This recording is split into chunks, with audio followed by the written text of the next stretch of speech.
Imagine building the company of your dreams, only to get fired from it. Imagine pouring your soul into something, changing the world, and then being told you're not good enough to run it. Sounds like the end, right? But for Steve Jobs, that was just the beginning.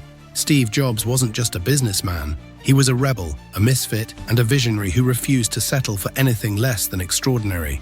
His journey wasn't smooth, it wasn't easy, and it almost destroyed him. Steve was born in 1955, put up for adoption by his biological parents, and raised by a modest working-class family in California. His adoptive parents, Paul and Clara Jobs, promised his birth mother that Steve would go to college one day, and that promise would weigh heavily on him later. As a kid, Steve was endlessly curious. He would spend hours in the garage with his father, taking apart radios, televisions, anything he could get his hands on. His father taught him to do things right, even when no one would ever see the work. That lesson, craftsmanship matters, stayed with him for life. But school bored him. He was too restless, too rebellious. Teachers said he was difficult. He once got suspended for pranking his classmates with electronic gadgets he built at home. By high school, he had found his passion, electronics, and met Steve Wozniak, the quiet genius who would later become his business partner. Jobs got into Reed College, an expensive liberal arts school, but after just one semester he dropped out. He felt guilty spending his parents' savings on something he didn't care about. But dropping out didn't mean doing nothing. He stayed on campus, sleeping on friends' floors, collecting Coke bottles for 5 cents each to buy food, and walking miles every Sunday to a Hare Krishna temple for free meals. He attended classes that fascinated him, including a calligraphy course that seemed useless at the time, but would later inspire the beautiful fonts on the Macintosh computer. At 20, Jobs and Wozniak started Apple Computer in his parents' garage. They sold Steve's Volkswagen van and Wozniak's calculator to raise money. Their goal was crazy for the time: put a computer in every home. Back then, computers were giant, intimidating machines used only by corporations and universities. The idea of a personal computer sounded ridiculous. But Jobs believed that technology should be personal, friendly, something that empowered regular people. Apple's early computers, the Apple I and Apple II, were hits. By 25, Steve Jobs was worth over $200 million.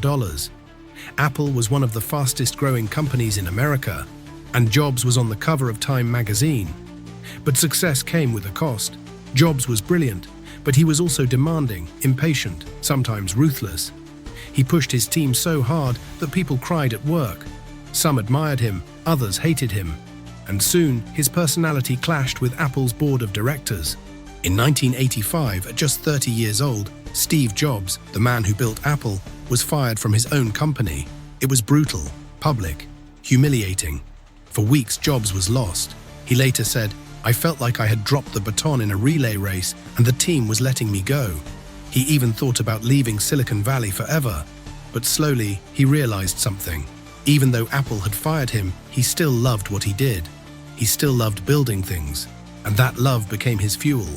He started over. He founded a new company, Next. Its computers were powerful, beautifully designed, and years ahead of their time, but they were so expensive that few people bought them. Financially, Next struggled, but the technology they built was revolutionary. In fact, years later, Apple would use Next's software as the foundation for Mac OS, the operating system still running on Macs today. Around this time, Jobs made another move that seemed small, but would change entertainment forever. He bought a tiny, struggling animation studio from George Lucas for $5 million. That studio? Pixar. Under Steve's leadership, Pixar created Toy Story, the first full-length computer-animated movie. It was a massive hit. Audiences loved it. Critics loved it. Pixar went on to create classics like Finding Nemo, The Incredibles, and Monsters, Inc., becoming the most successful animation studio in history. Meanwhile, Apple was dying. By 1997, the company was weeks away from bankruptcy, and in a twist of fate, they bought Next to save themselves, bringing Steve Jobs back to the company that had fired him 12 years earlier. This time, Jobs had matured. He had learned how to focus. He cut Apple's product line from dozens of mediocre devices down to just 4, a simple, elegant product strategy. Then came the iMac, a colorful, playful computer that looked like nothing else on the market. It was a massive hit, bringing Apple back to life. But Steve didn't stop there. He pushed his team to create products that would reshape the world. The iPod, which put 1,000 songs in your pocket. The iPhone, which turned a phone into a computer. The iPad, which redefined portable computing. Every product launch was an event. Steve would step on stage in his black turtleneck, blue jeans and sneakers and hold up a device that would change everything. People lined up for hours just to be the first to buy one. But even as Apple soared, Steve was fighting a private battle. In 2003, he was diagnosed with a rare form of pancreatic cancer. He delayed surgery for months, trying alternative treatments first. Eventually, he had the operation, and for a while it worked. He kept working through it all.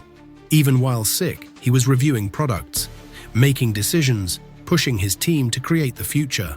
In 2007, he unveiled the iPhone, perhaps the most revolutionary product of his career.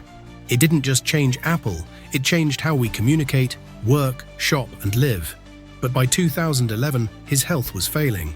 On August 24, 2011, he resigned as CEO of Apple, saying he could no longer meet his duties. On October 5, 2011, Steve Jobs passed away at the age of 56. The world mourned.